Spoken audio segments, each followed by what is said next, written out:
Walk me through your interpretation of what we've learned in the last hour.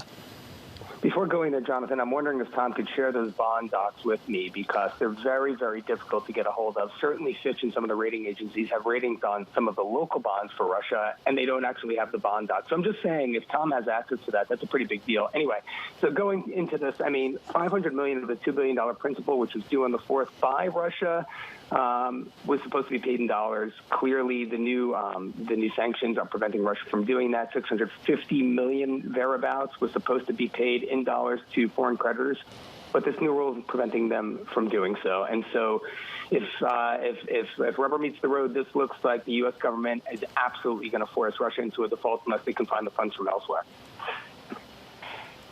I look, Damien, at where we are, and there has to be a next. What is the next step in this dance?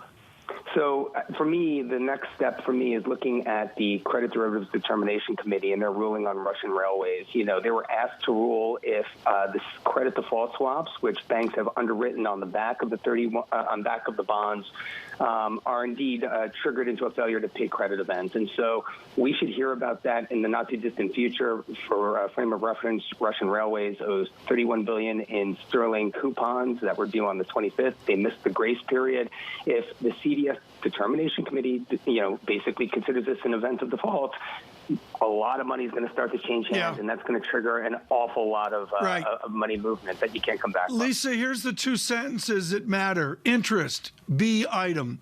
Payments of interest other than interest due on redemption in respect to each bond will be by U.S. dollar check, CHEQUE. That's what you spell it, folks, when you're fancy like Damien.